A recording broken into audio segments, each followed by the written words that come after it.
So we can see right there, it would behoove us all to have a friend like Gromit around, huh? But that was a Rube Goldberg machine, my friends. It was a machine that was trying to get Wallace to get back to sleep. That's why it was called a snooze-matron. But as you can see, it kind of went out of its way to create this very simple thing. It even involved Gromit for a very long time, even past the point where Wallace had fallen asleep. He was still bouncing up and down like a sheep, right?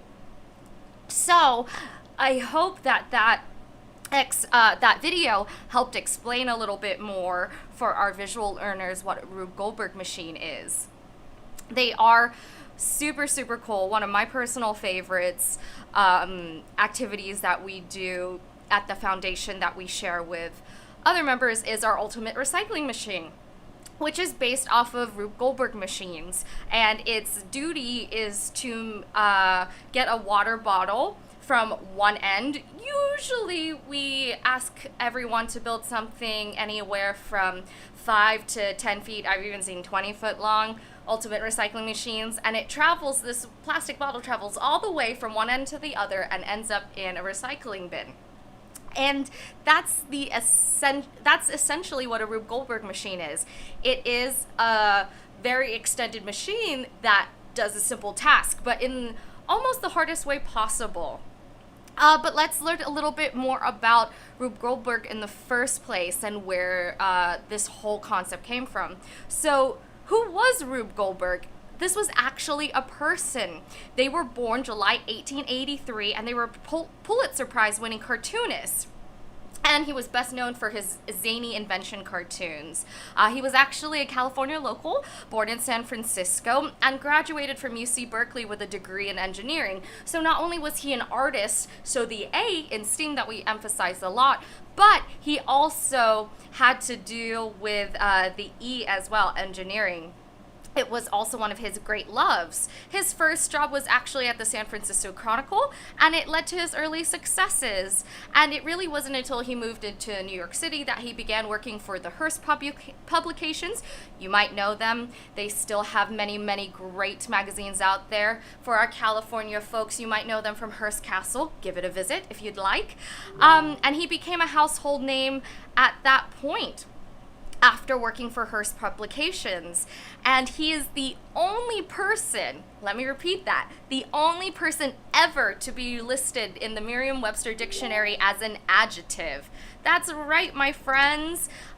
It's estimated that during his lifetime he drew a staggering 50,000 cartoons, which is amazing. I want to share with you this short little video about Rube Goldberg. And just so you know what the definition of a Rube Goldberg is in the Merriam-Webster dictionary, it is actually accomplishing by complex means what seemingly could be done simply. Let me say that again. Accomplishing by complex means what seemingly could be done simply. Or a kind of Rube Goldberg contraption with 500 moving parts, also characterized by such complex means. It's a lot. I said a lot of words right there. But I do want to alert us to this little video about Rube a little more. Maybe you can get introduced to him, get to know the inventor a little more before we start getting started on our own journey with our own Rube Goldbergs today. Yee, I'm so excited. So excited. All right, let's learn about the man behind the machine, my friends. From the way things go to OK Go, Rube Goldberg devices are everywhere. But who exactly was Rube Goldberg in the first place? Well, find a brick wall to put a foot on for a moment, I'm here to tell ya. Born in San Francisco on July 4, 1883, Reuben Lucius Goldberg took up drawing at the age of 4, tracing images from books and magazines. Yet despite his demonstrated love for line drawings, his father felt the cartoons were impractical. He said, "Son, you should be an engineer." And off Reuben went to the University of California at Berkeley to study engineering. Cause and effect. After graduation in 1904, he went to work for the city of San Francisco designing sewer systems. Oh no, you guys can't see the video? No, I'm getting a little, I didn't transition for you all. Of course you couldn't see it. You can just see my face being enthralled with the video. Okay, let me go back just a hair. Pardon me for that, my friends. Devices are everywhere. But who exactly was Rube Goldberg in the first place? Well, find a brick wall to put a foot on for a moment. I'm here to tell ya. Born in San Francisco on July 4th, 1883, Reuben Lucius Goldberg took up drawing at the age of 4, tracing images from books and magazines. Yet despite his demonstrated love for line drawings, his father felt the cartoons were impractical. He said, "Son, you should be an engineer." And off Reuben went to the University of California at Berkeley to study engineering. Cause and effect. After graduation in 1904, he went to work for the city of San Francisco designing sewer systems for $100 a month. That would be equivalent to about $2,700 in today's pay, adjusting for the fat hand of inflation. But only 6 months into the job, feeling depressed and dissatisfied, he left to work for the San Francisco Chronicle to chase his dream of drawing cartoons for a mere $32 per month, $864 by today's standards. At first, Rube's cartoons went unappreciated by the Chronicle, often turning up in the editor's waste paper baskets. But after being assigned to draw athletes during sporting events, the Chronicle noticed that they sold more newspapers when they contained more pictures. So, one thing leads to another, and the paper begins a color cartoon section, finally providing the proper venue for Goldberg's work.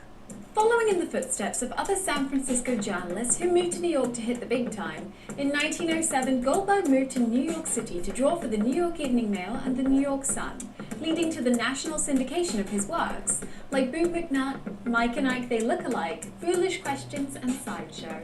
But it was Goldberg's Crazy Invention series starring Professor Lucifer Gorgonzola Butts for which he is best remembered.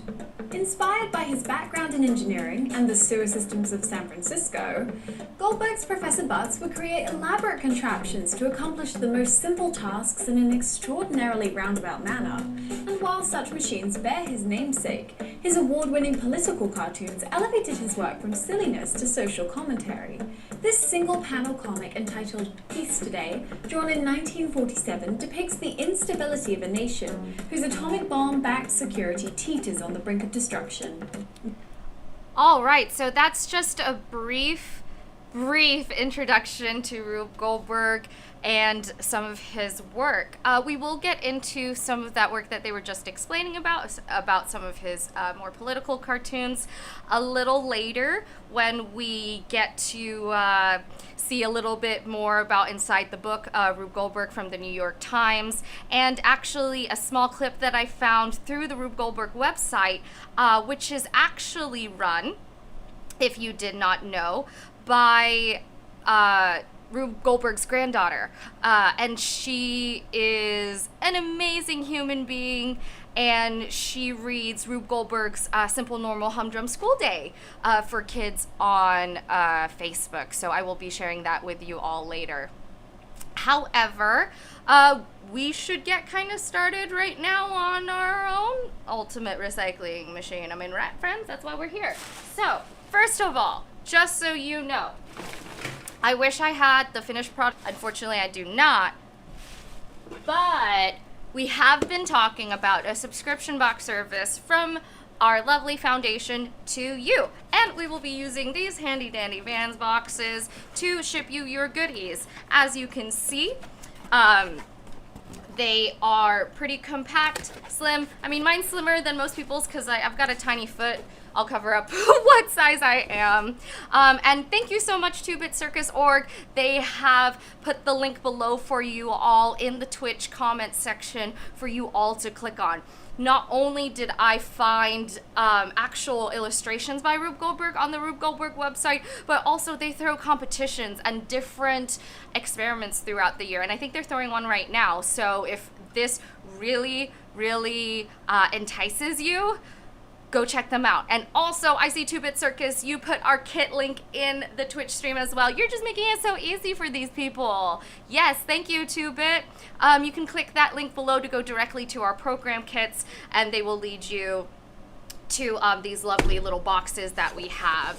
And if you are staying at home this school season and you need some makerspace tools, we have that available for all of you. We have our carts that are 1.5 steam carts, and they have tools available. There's a bench, all good things, all good things. But what I'm showing you guys, and you can purchase this as well, is our 10-pound bag. Yes, you can get a 10-pound bag of upcycled material that we have collected, and this is the best way to start your ultimate recycling machine.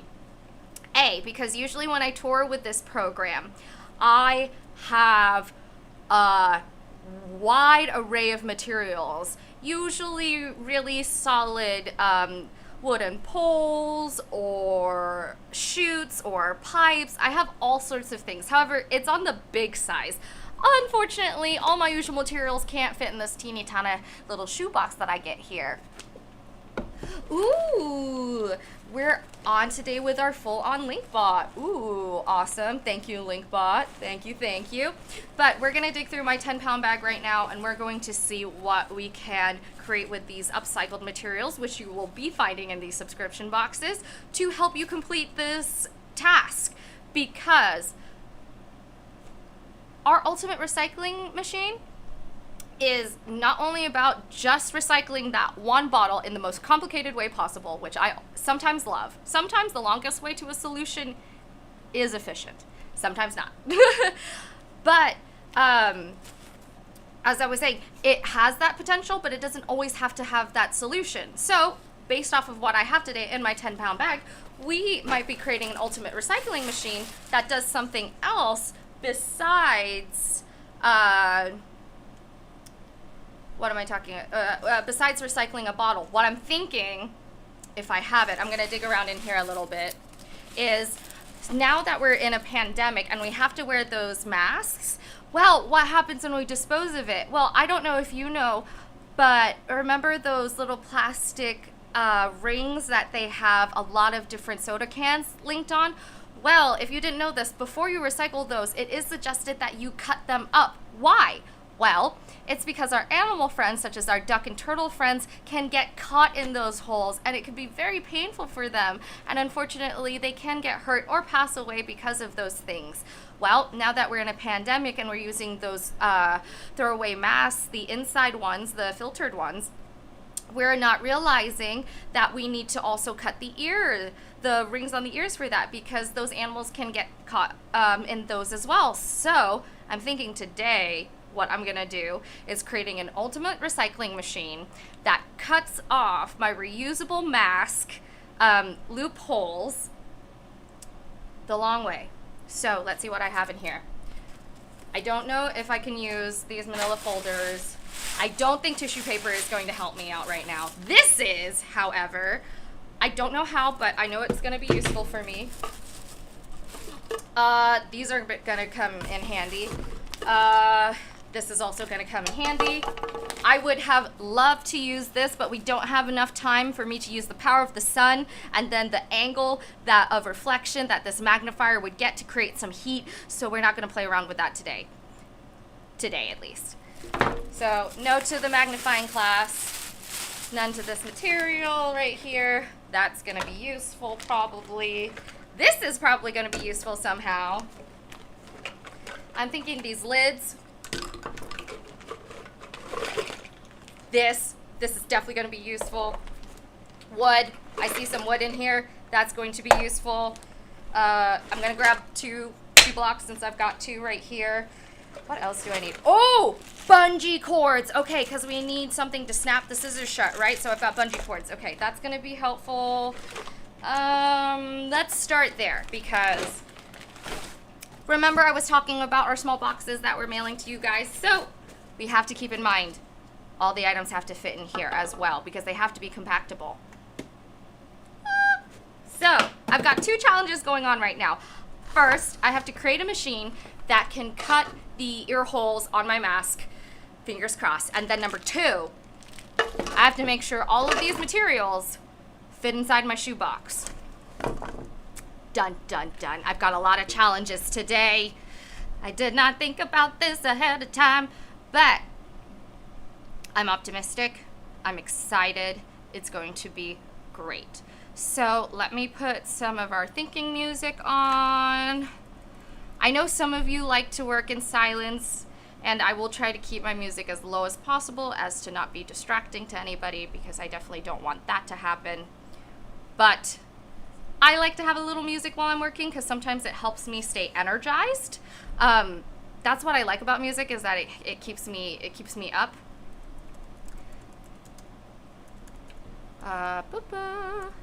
So, but I like songs that don't have lyrics while I'm working, because I might get caught up singing, which is not the point of today. Ooh, okay, too loud. Okay, here we go. All right. This music is energizing and I'm ready. Well, okay, I gotta start here somehow. So, I'm gonna move this down so you can see my table a little bit more while I'm working. Woo!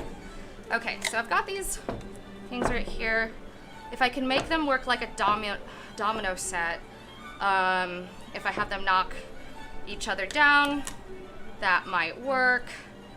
But how would I want to do that? And I might want to work backwards, because sometimes starting from the beginning doesn't always work for my brain.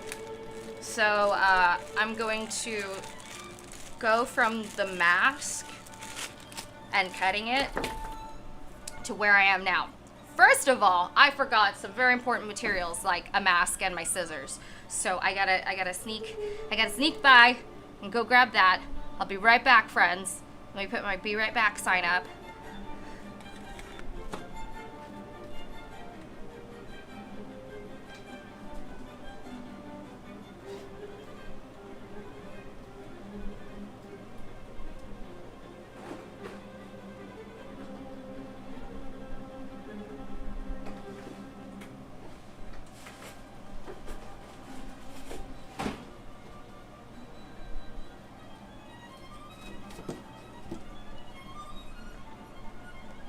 Okay, I'm back. I've got scissors, got my mask, and I brought some string because I think string can fit in the box, so fingers crossed. All right, so we've got to get the mask somewhere straight, so I'm thinking I hang it on here so that this side, we gotta have something to support this side so it stands up. I wonder if I have another one. Hold on. Or maybe I can build one. We got a couple of these. All right. So I've got a stand. So I've got something that will keep the mask up. So that's helpful right there. Okay, and I've got it stretched out in a way where if I move my camera just a hair to the side, you can see that it's positioned right there. It's up and it's got place areas for it to be cut. All right, now I need to set up something with the scissors to cause it to cut.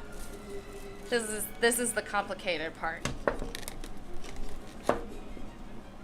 So I don't know if you realized this while they were talking about Rube Goldberg's kind of passions when it came to different skills and how he really wanted to be an artist before his father kind of told him that he couldn't do that and wanted him to become an engineer instead. But as we know, Rube Goldberg is not only an amazing engineer, but he's also an amazing artist. That's what he's really remembered for, is for those illustrations.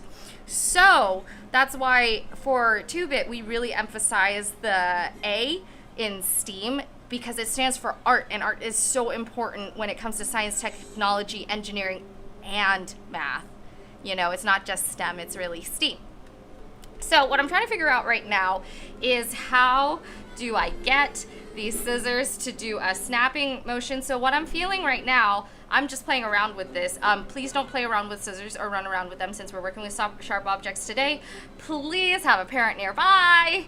Thank you, thank you, thank you. As you can see, I'm being very, very cautious with these very, very sharp materials. But what I'm realizing with these bungee cords is that when I pull this way, it kind of has to be a downward motion in order for there to be a cut.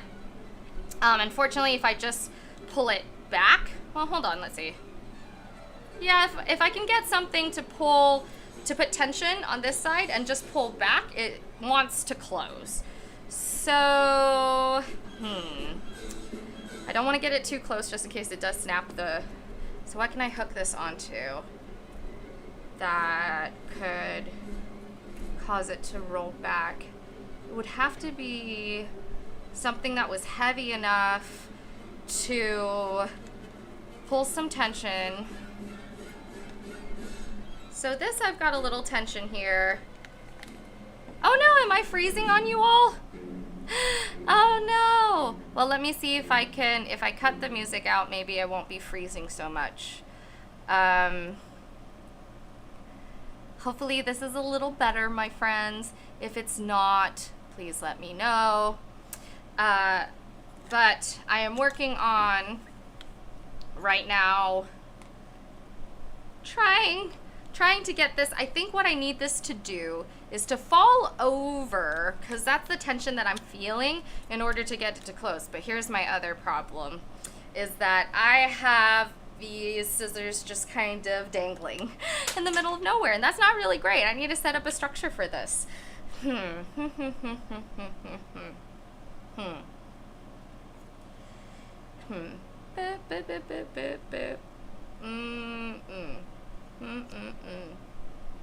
Actually, I have a separate idea, and this is totally doable whenever you are working through a problem. That's why engineers and scientists do experiments, so that they can test out these different ways of working with the objects and the tools that they have around them.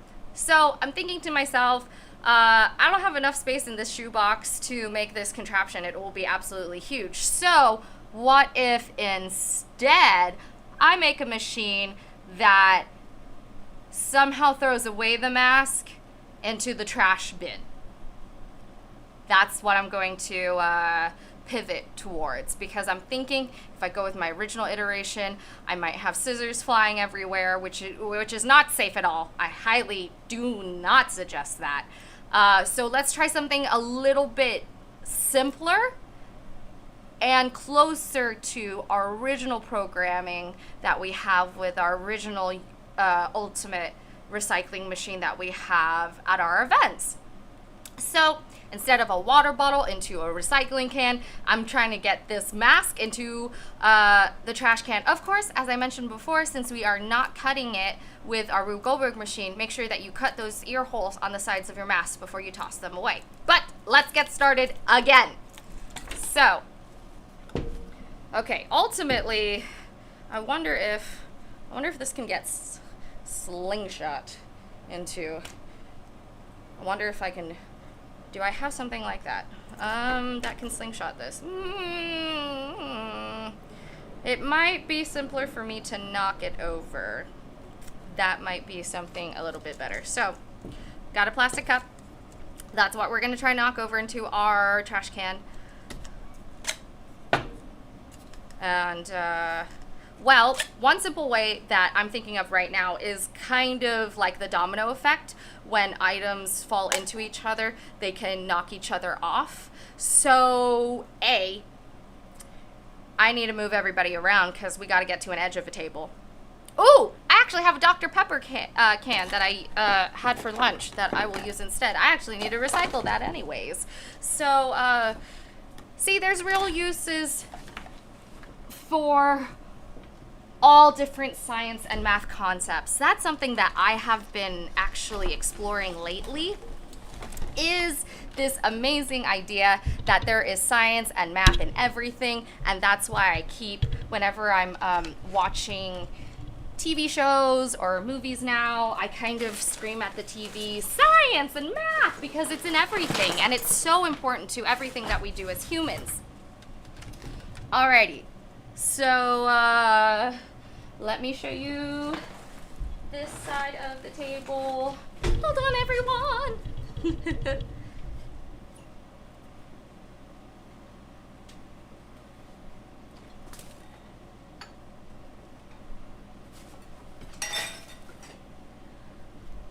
Alrighty, so I'm gonna move you a little bit this way, and a little bit down so you can see the edge of my table. There we go.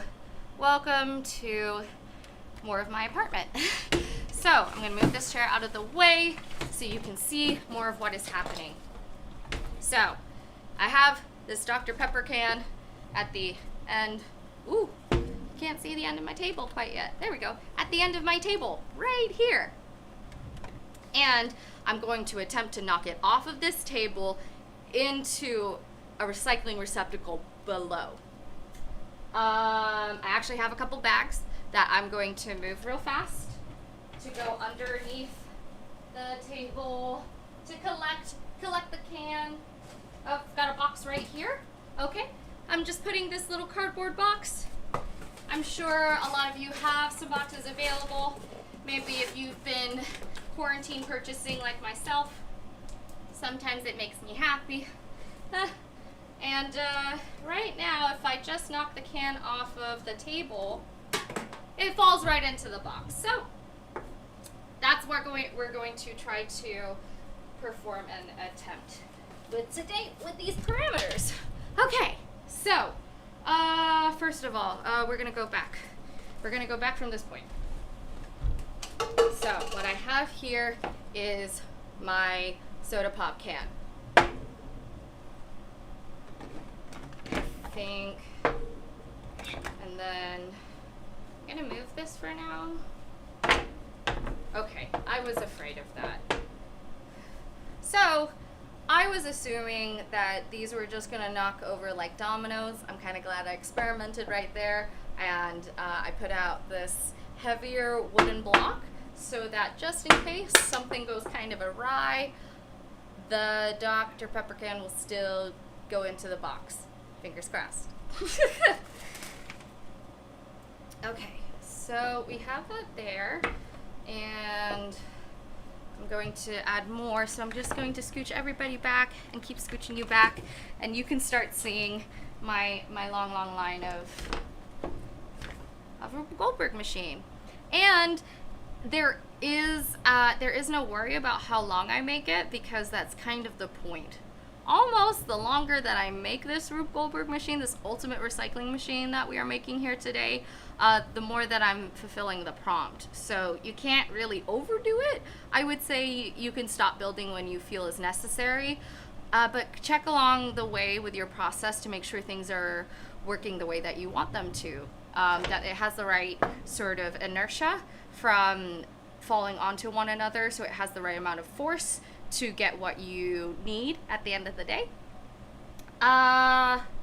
And feel free to experiment with other items that you have around your house, like marbles. I've seen chutes and marbles be extremely successful, because remember, we're trying to build something on the smaller side, so we don't want to gather a lot of really big items.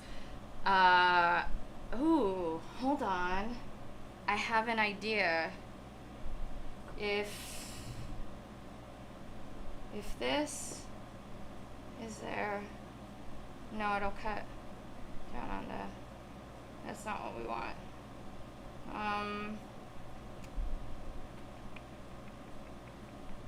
No, that's not gonna work the way that I want it to. And sometimes you have to talk through yourself through the process, and that's absolutely okay. I have to talk to myself out loud to sometimes figure out what I'm doing. And it's all right as long as you're working hard and doing what you need to in order to process your thoughts. I know I'm copying a lot of the same materials over and over again, but maybe after this iteration, if it's successful, we can attempt a different iteration that might be a hair more complicated. I'm going to make sure that you guys are getting a real close-up of my face today. I'm just going to make sure that there aren't any comments that I'm missing from anyone. Okay, looks like we're doing good so far. So this is already a small Rube Goldberg machine, because it's not simply me just using one simple machine to do my job. There's actually quite a few different iterations of simple machines that you can use. Simple machines are, thanks 2-Bit. Thanks for the nice compliments. I was talking about simple machines, right? So lever and pulley would be a simple machine. Switch would be a simple machine. And you can connect these simple machines together, which is the idea of a Rube Goldberg machine, is connecting all these simple machines together in order to create your task. And I'm gonna do something a little extra because it's me, and I'm just really, really wildly curious, and I think a healthy curiosity can be very beneficial while we're exploring in our small maker spaces. But so most people would just push the first cone over in order to create that chain of events, in order to knock the can off of the end of the table into the box. I have these bungee cords, and I was thinking while I was just talking to everybody and pulling onto them, what if I actually pulled back on the bungee cord and used that force to knock down the cone first? I'm gonna try it. It might absolutely fail, and that's okay. I actually kind of like failing because that way I learn a little bit more. At least I learn what didn't work versus being like, well, I'm just going to assume everything in this worked, which is not always the case, which is why you can repeat the same exact project over again and it might not be the same because you weren't aware of those extra factors that were in play. Just a thought. So let's see if this works or if I'm just having way too much fun with the upcycled materials I have been gifted here. I'm trying to think of the best way to do this without hurting myself. That's the other thing when you're experimenting. Try not to hurt oneself. Please and thank you. Well, maybe I can do an inertia of hitting it, because I think it's a little too tight for me to ricochet. So let's do a little swinging. All right, let's give it a go. Oh! Failure. See, look at that can. But the machine actually worked. It did what I wanted it to until the very end. We just didn't have enough inertia to get that can to fly off at the end of the table. Okay, so let's go back again. See, this is why simple machines can be extremely,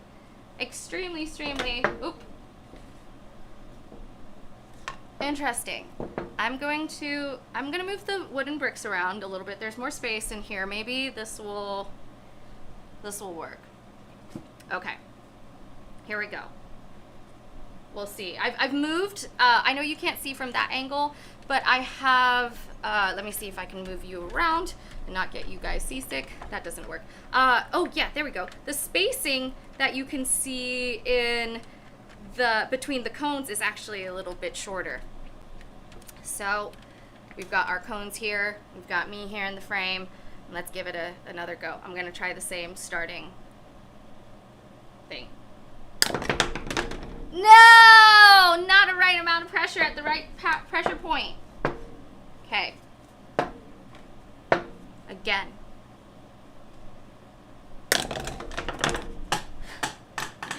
Again!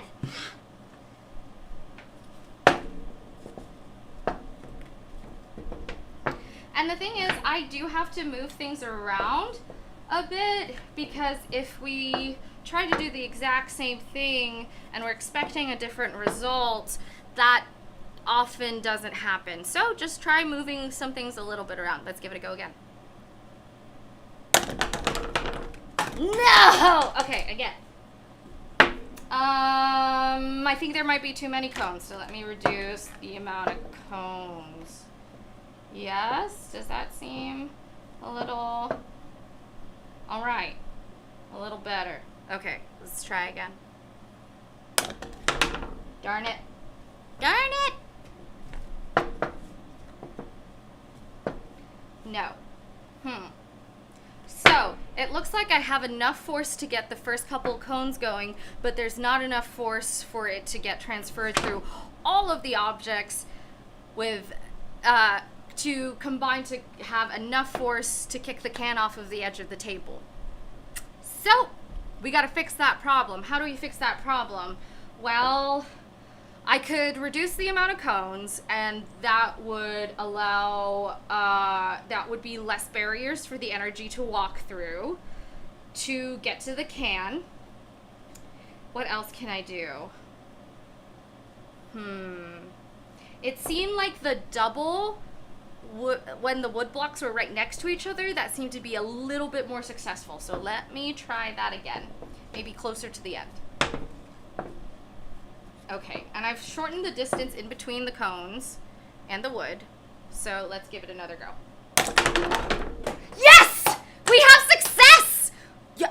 Let me prove it. Let me prove it to you.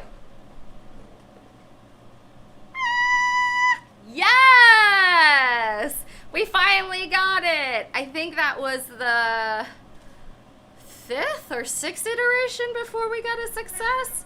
And that's totally okay, my friends. That's the fun part about experimenting and making items and trying over and over again to get a different result. Well, now that we've done it once, we gotta do it again, but somehow different. Okay. What? The can is alive. Okay, so I've got a can. Same problem. Same problem. We're gonna try to get the same solution to happen. Hello, Mr. Poe. Are you going to help us? What if? Well, okay, I will say this. If you're going to add your cat into this experiment, understand that it's going to be a wild card. You will not get the cat to work with you, but you can tempt it. We will see. We'll see if he wants to engage with us later.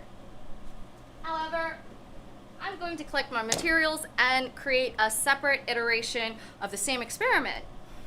Because if we did it this one way, that means we can do it again, right? Ooh, okay, so I have an idea with this, that it can roll. See, you can watch it, here, let me move back a little bit. You can see it roll between my hands. And I have an idea with that momentum. If we can get it with enough force to roll towards the can, it might be able to knock the can and itself into the bottom. Fingers crossed.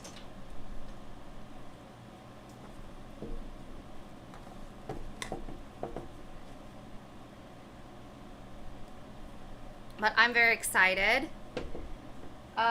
Okay, so let me work on this backwards, because sometimes, as I said before, backwards can sometimes be more helpful than starting from the very beginning, because at least you know where you're starting from. It's still a starting point. Even though it's an end point, it's somewhere to start from to get your brain thinking.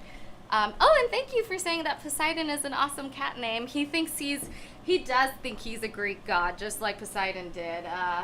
He's very much the ham of the house. Okay, so I want to knock this over with enough inertia to get to the soda can to knock it into the box below. And I'm thinking, hold on, I'm going to see how much force this block transfers to my little roller. Okay, let's see. If it gets knocked over, and I'm working with something, it looks like my table is slanted slightly that way, so the roll keeps rolling that way. So let's see. It's going to be close right next to its starting point, so we'll see how far it rolls. All right, that's not bad. That's actually enough force to get that soda can to fall. And I really actually need it there, because the less distance it has to travel, the less force will be used up by the time that it gets to be able to transfer some energy over to the soda can. And yes, that Greek god attitude. Oh, that's why my hair is so blonde. It's going white from all the stress.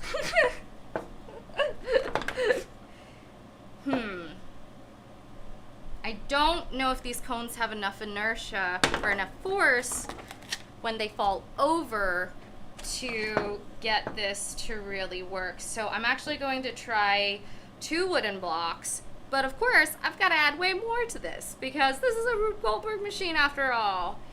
We're not here to do things the simple way. We're here to do things the complicated way, and it's okay. Sometimes there are projects that you can explore more efficiently, and doing efficient work and using your time well and being able to find not workarounds but shortcuts to get from point A to point B can be very, very helpful. And other times it's actually behooves you to do this process, the Rube Goldberg process, the overextension of using simple machines, because by breaking things down in that way, not only do you have a better understanding of how simple machines work, but you understand how they work together and maybe how to solve your problem creatively instead of the same way everybody else is thinking, right? We love that. We love innovative thinkers. Okay. I got off of my soapbox and now I gotta find enough force to get this tape rolling. So, what do I want to do? So I'm going to line up my cones like I did last time. Lining up cones. I am shortening the distance between the cones and the blocks of wood because hopefully that means that the transfer of energy will be a little bit stronger